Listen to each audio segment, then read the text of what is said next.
much for being here. We are just going to jump straight into things. Alex, in Summer in the City, Elle must write a screenplay around a list around New York locations.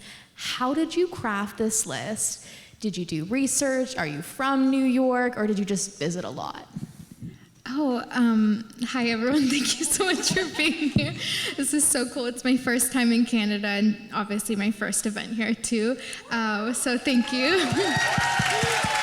Thank you. I wish I could have seen more, but I just turned in a book like 2 hours ago. And so one that you don't know about yet. But so I live in New York. I've lived there for 7 or 8 years now, and it's just always felt like a movie to me. Like you look around and things happen that are just so wild that it feels like they could never happen anywhere else. And I grew up watching these early 90s, early 2000s rom-com set in New York City, and I just kind of had a longing for a story like that. In terms of how I made the list, I actually did what Elle does in the book. I made my sticky note plot monster on the floor, and I just got a sticky note and a pad, and I said, okay, like which ones do I want to include?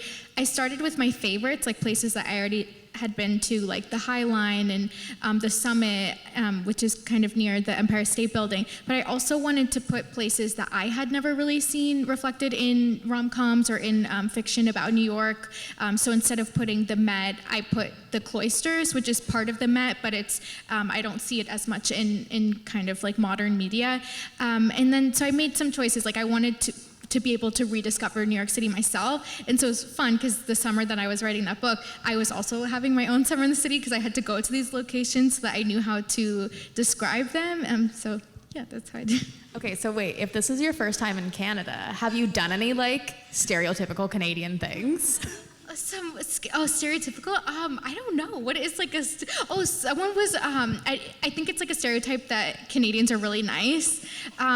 I went to a coffee shop to get a latte because I'm like obsessed with caffeine like Elle is, and I paid, but you don't take Amex here. And so I was like, oh my gosh, of course, like that's just stupid. Like I'm running on no sleep. That's my only some excuse. places take Amex. Really? Just Okay, what do. Just for you, not everywhere. That coffee shop did not take Amex. And so I was like, oh my gosh, I'm so sorry I made you make the coffee because they had already made it. I'm so sorry. And like, I was like, I'll like come back at another point. And they're like, no, you can have it. We already made it. I was like, no, like how? And so I only had dollars. And so I was like, just put a bunch of dollars in the tip jar, but you guys do you use dollars? Oh, I mean, I was just like, that is so nice, and no one would ever do that in New York. So I guess that was stereotypical, and also just like, I'm dumb. So No, we'll take it. We do take American Express, but just at less stores than the U.S. does. My recommendation, like, you gotta go to Tim Hortons while you're here. And there's one here, right? Like right across the street. I saw it. What is that? It's like, I would probably compare it to like Dunkin' Donuts. It's not good, but you gotta go. No, but to get like the Timbits. Ooh. You heard of Timbits? Or like donut holes? Or like whatever you call those? What? Timbits. Yeah. Sorry. The sour Oh, cream. Timbit. The sour cream. Oh, sour cream glaze. Yeah. Wait, what? Sour cream in a donut? It's life-changing. Oh my gosh. It's sweet. I have It's to not go. I'll bad. be right back. I'm gonna run, go sprint across the street. Okay, I'm gonna bring us back to books now. I just got so curious about that. Your character also struggles with writer's block in the book. Have you experienced writer's block yourself? How are you breaking through it? And how are you just like staying inspired in general?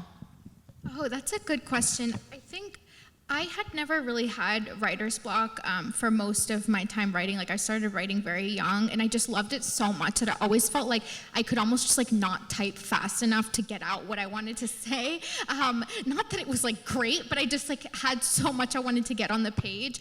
But I did experience writer's block with Nightbane because I made the mistake of not having the book done when Lightlark came out. And so before then, I had been writing mostly for myself. Like I didn't have like a big audience. And so when it came out and people, I had readers, like it was just so much pressure to deliver in the next book.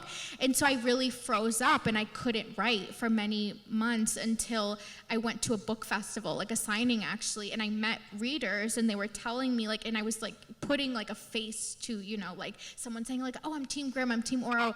And it just really like brought that love back of writing. And so that's how I kind of broke it. In terms of now, like I'm so busy that if I have writer's block, like it's kind of just like, it sucks to suck, you gotta write, right? Like it's like I just have to. So I think the best way to combat that for me is I have a very rigid schedule now that is gonna sound like bad, but like I get up at 6 o'clock in the morning and I write, and I'm so tired in the morning that it's like you don't even have time to think about like, who do I want to write? It's just like, just write, right? Like I have no choice. And so I found that really early in the morning when I don't have to be on social media, when no one's trying to email me, from like 6:30 a.m. to 2 p.m. is like my golden time, and I get so much done. And then I keep writing because I like signed too many books, but like that time at least, I don't know, I think a schedule. And then if anyone here is experiencing writer's block, I do think sometimes you need to step away if you can and just refill your well and remind yourself why you love stories and why you like to write. So like go read a book that you loved as a kid, or go watch your favorite movie, or go to a museum and just kind of go back to that place. And that's what I'm constantly trying to find, is the quiet in my mind that I had at 12 years old, sitting in front of a computer and just having the world disappear around me. And that's what I find at 6 o'clock in the morning. Amazing, I love it. Nisha, your characters start off as rivals in a corporate world stacked against your FMC. How do you balance this very real frustration about sexism and nepotism with the fun, swoony chaos of an enemies to lovers romance? Carefully. I mean, I think one thing that was really important to me is, yes, so Tris, the main character, ends up experiencing a lot of really crappy things, but to me, it was really important that never come from Rafe, like, because that's not redeemable. Like, if he was ever misogynistic or racist towards her, like, Canceled. that would, yeah, like, that's, nobody wants to fuck that guy, right? So, like,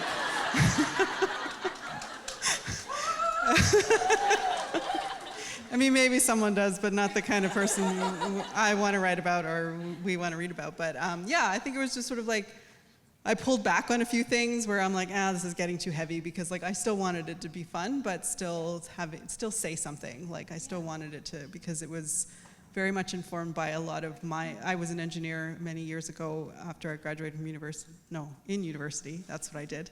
And I'm Canadian, you can tell, right? I said university, not college, yeah. Yeah, so there was like lots of crazy things that would happen to me and the other women in our office, because when you work in a very male-dominated environment surrounded by dumbass men, like they would say the stupidest things, and we would always be like, we got to write this down and write a book someday. So I did. I wrote the book. And yeah, it was kind of balancing. So, but I still wanted it to be lighthearted and fun. But yeah, like also bring in the very real things. And the number of people that have come to me and said, my office is exactly the same way. And I'm like, are we all just existing in this like corporate hellscape? But yeah. I think you answered this a bit, but I'm going to ask anyways, and you can speak to it more generally. But Rafe starts off as the boss's son, gets a promotion early on in this book. How do you make a love interest start off as the enemy without making him unlikable to readers?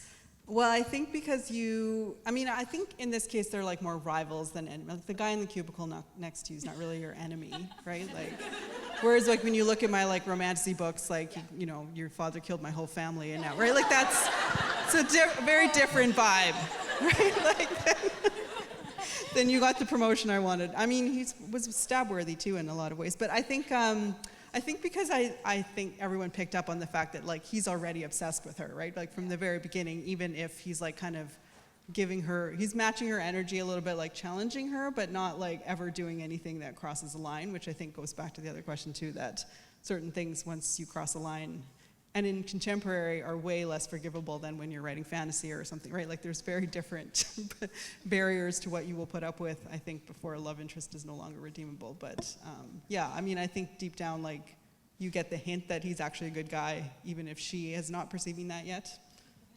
Amazing. Ellie, Sienna, in your most recent book, Sienna wants nothing to do with the NFL world, while Brooks is desperate to stay in it.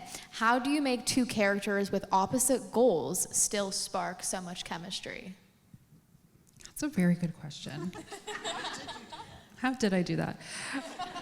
I think like with any character in any of our books, it comes down to just being more thoughtful in terms of their backgrounds and what motivates them to want those things that they want, or what motivates her to not want what she wants. And I think that for her, it was the experience of having already lived in that world and it having totally blown up in her face. Whereas his, like, he's a semi-retired player, really, really desperate to make a comeback because that's all he's known in his life. And just taking that time for them to get to know each other outside of that main goal and getting them to slowly appreciate the reason behind their goals, I think makes them, I don't know, they do spark, don't they? This book also mixes sports romance with fake dating and enemies to lovers. What was the trickiest part about juggling all three tropes without letting one overpower the others? I think it was not that hard. Like, I think like fake dating and enemies to lovers, it's such an elite trope combination. Like, just that initial, I don't know you, but I know that I hate you. And like, I'm trying to figure out why, yeah. I'm trying to figure out how to stand you, and I know that I have to for the cameras, and it kind of like forces them to move forward. For me, it was the perfect trope combination, so yeah. Amazing. I have some questions for all of you now. What's a secret ingredient to writing a good enemies to lovers dynamic? Banter. Like, I like to say that if you pick up a book and the characters like each other, I did not write it. And that's because, like, I thrive in the snarky, sarcastic, I hate you, but I kind of like you, banter. And I think that's, like, it's just the juicy part of enemies to lovers for me. Yeah, I would agree with that. I think angst is really important because there's that, like, clash between, like, mentally I want to hate you, but physically I can't stop wanting you. And like, I'm a big proponent of enemies to lovers of the spectrum, like from I hate you, I want a knife to your throat, to like he's already obsessed with her and we know that and he knows that, but she still needs to know that, right? So I think, yeah, the angst, the tension, like like they just are, and the back and forth, like they almost get there and then they pull back and they almost get there and they almost pull back, and yeah. Yeah. Throw that book across the room. I think you had to have like a really bad first impression, which is like Pride and Prejudice, right? Like they have the worst first impression, and I love that because then you have like another hurdle that you need to get across when you're trying to get her to like you again. Okay, question for Alex and Nisha. You both released contemporary romance novels this year. What was it like to write contemporary romance after writing fantasy for so many years? It was very different. Like, I obviously knew that going into it, but I think for me, Lightlark is in third person past, and Summer in the City is in first person present, and it's a lot more like voicey than my Lightlark books. Like, she has a very strong personality that you get from page one, hopefully. And it was just a totally different experience. It felt more just like, the words were just coming out so quickly, and it was more like it was me being Elle and writing journal entries from her point of view almost, because she had so many opinions on so many things. And I had actually had like notes apps, like little comments of like snarky things about New York that like I was dying to get out of me. Like, for example, how like the fast casual restaurants like always like they're like reincarnate every 6 months into something new. Like, and like how coffee shops, like you have the ones with like the cups from Costco, and like you have the ones with like the matcha, and like the ones that the influencers like to like pose in front of. And I just had a lot of thoughts about living in New York City, and so I was able to kind of filter those in. But I think the most shocking part for me was that with writing fantasy, it's obviously a totally new world, but with contemporary romance, you have so many modern references. Like, for example, in one of the first few pages, she says that her comforter foams like a cappuccino. Like, there are no cappuccinos on Lightlark, right? Like, I could not like compare something to that. And so just, I thought that was so fun to be able to use these little references from day-to-day life that would make a reader feel like it's some sort of connection with the character that you just don't have when it's a fantasy world where, apparently hot chocolate exists, but not a latte in Lightlark. Yeah. I totally agree with that. I find like with the writing aspect, like the metaphors and similes are much easier when you're writing contemporary because you can compare them to modern. But in fantasy, yeah, you have to come up with other things and be careful that it's not, I don't know. It all sounds like info dump if you're like this. Yeah. I do agree with that. I do find contemporary harder in a way though, like for me, because with fantasy, like you can like throw in a demon or throw in some magic and there's your plot. But like with contemporary, like you can't, it has to make more sense in some ways. And you really have to focus on the two people and the relationship itself. Whereas like with romantasy, you've got a lot of plot happening around the romance versus, straight up contemporary romance. It's like really just about those two people. So that part was harder. I love that it's much shorter when you write contemporary because like Not Safe for Work was basically half the length of Tale of the Heart Queen. And even my editor, she was like, oh my God, this was so different. Like trying to edit it, like we basically wrote 2 books compared to 1. So like that part is really nice. And it's just, and like one story and it's done instead of like over like 3 or 4 books. So yeah, I mean, I don't know, it's a different change of pace. I like switching between projects. It keeps me fresh in my head. Yeah. And no character is like ever dead in a fantasy, which is why I feel like I'm not gonna cry as much because I'm like, they could come back. You never know. I suppose. Has any of you like had to do any like crazy weird research for a book, or like what's the most random thing you've had to Google while you were writing? Okay, I think Ellie has something. What have you done? Oh my God. What have you done? I'm definitely on a list somewhere, guys. It's no, it's not that bad.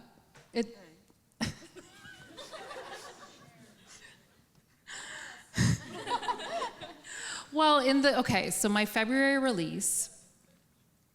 Has anyone read book 2? Only between us. Yeah, okay, thank you. So it's kind of like hinted what he's into. Yeah, I'm getting some nods.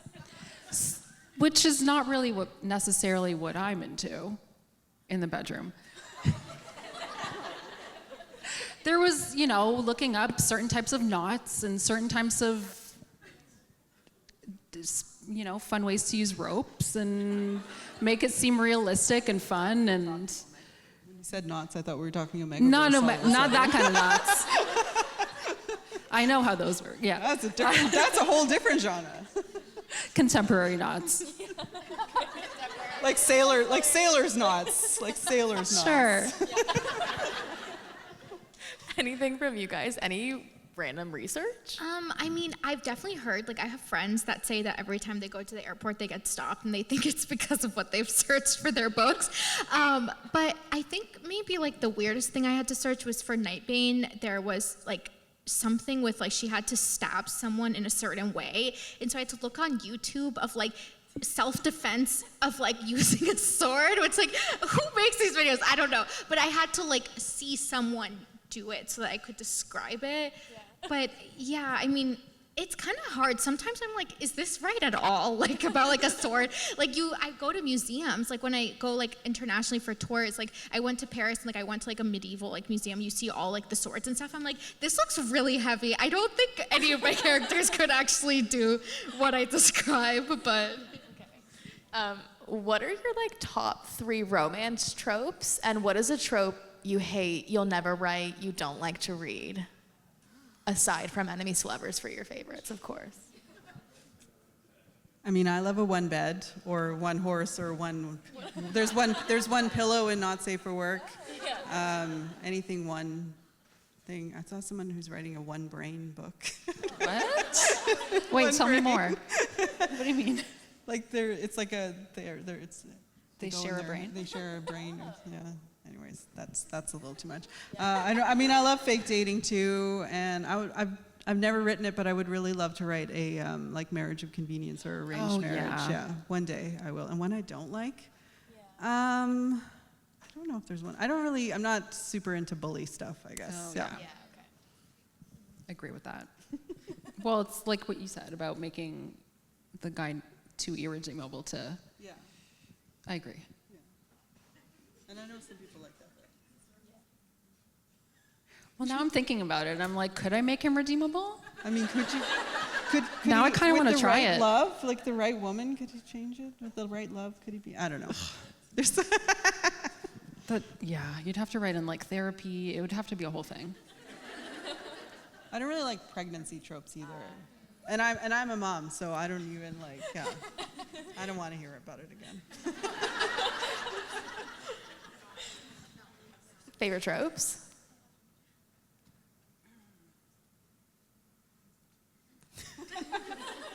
Yeah, no, I kind of, yeah.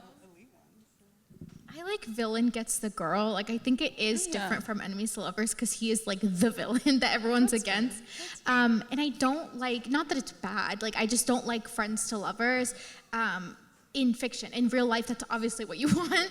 But I don't know, I think it's boring. I like toxic fictional relationships. Yeah, we want friends to lovers in real life. We don't want enemies to lovers in our lives right now. Oh, no. Do you guys plot out your like big swoony moments that blow up on TikTok or you just love, or do they kind of surprise you as you write? I'm a pantser. I don't plot at all. Okay. I go all on vibes. No, I write like half the book, and then I kind of know where the book is going, and then I go back to the beginning, and then I like fix things, and then I do that till about like 80%, and then I do it all again, and then by that time I get to the end, I have a somewhat workable, I have a pretty much finished draft, but I do not like, I need to hear them talk, I need to see them interact before I know what the story is, and I feel like, yeah, that's. Okay, my problem is that I plot, but then I'll get like halfway into the book, and I'm like, but wait, what if they did this? Right. And I'm like dying to write it, but then it changes everything from 50% backwards. Right, yeah. So then I just and I have to do it. Like I can't not do it. So I don't waste all that time plotting. I do. I do, Nisha. Yes, this is, I don't know what's wrong with me. Why do I do that? That's okay. Everyone's process is different. Everyone has their process. I usually know the beginning, the middle, and the end. Like when I start, sometimes it changes, but I also do need to see them interact. So I'll know like kind of a vague outline, but then I need to start with like a scene I'm really excited about. And usually it's in the middle of the book, and it's usually like a romance or like a bantering scene. And then I'll do another scene and another, and then I just have these loose scenes. I'm like, oh gosh, how do I put them together? But in terms of what you asked, like the little clips, like the little dialogue, sometimes I like will find notebooks and I'll just like be writing these dialogues, and those end up being the things that like people like the most, I guess, or like that I'm most proud of in the book.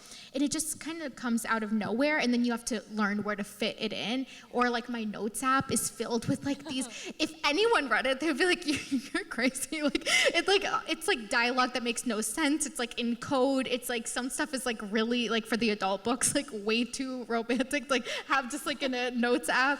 But yeah, I think like those little moments weirdly will come to me, and then I'm like, how am I supposed to put that in a scene? And then I make it harder on myself. Don't we love to do that as writers? Just make our jobs harder. Well, I'm glad it's not just me.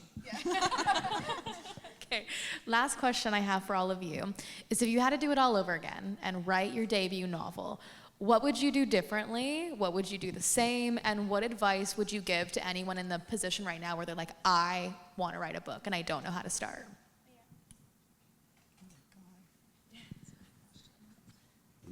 My debut novel was a middle grade book it's called Emblem Island, Curse of the Night Witch, and I'm really proud of that book. I think like it was not the first book that I wrote. I wrote like 6 books before then that were just never published because I queried them and I tried to get them published.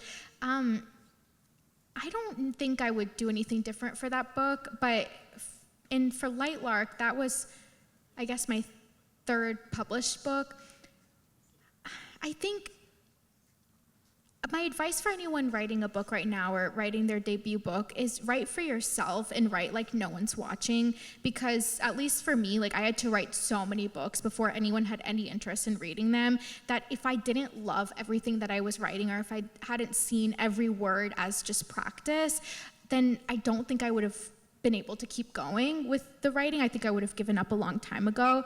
And so you just never know what is going to be popular and what isn't. The market changes. Like you don't have control over that, but what you do have control over is your own writing and your ability to just sit and write and put your head down and not pay attention to what's happening around you.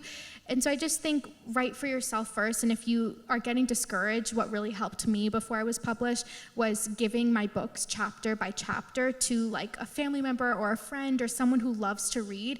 And just their excitement to be like, wait, where's the next chapter? Like, what happened? Really helped me say, okay, I guess maybe someone cares.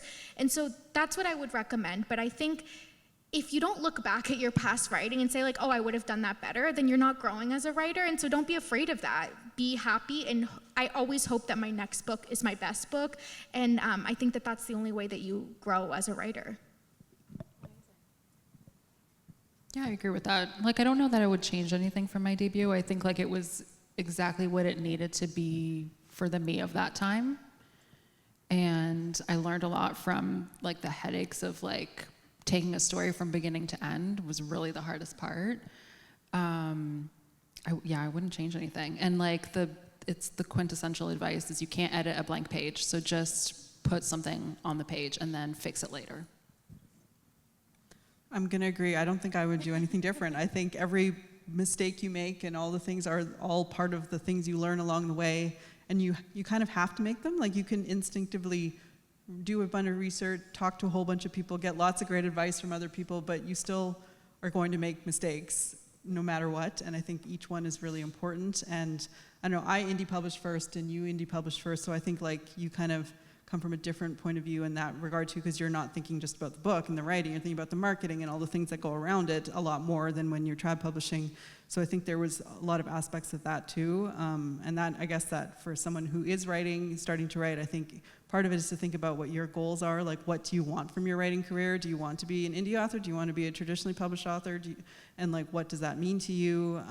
Because I think it informs every step along the way of how you're going to write a book and approach it, depending on what you want to come out of it, assuming you want to make a career out of it or that kind of thing. And also, like, I know you should write what you love, but also think about what the market wants. Like, find that like sweet spot between what you enjoy and love writing and what people want to read. I think that's really important. Again, But like, if you hate what you're writing, it'll come across. Like, people will know that it's not authentic. Like, they'll get the vibe. So you really do have to and find read lots of books. Like, read lots of books in your genre. Current books, trad books, indie books. Like, read lots of books.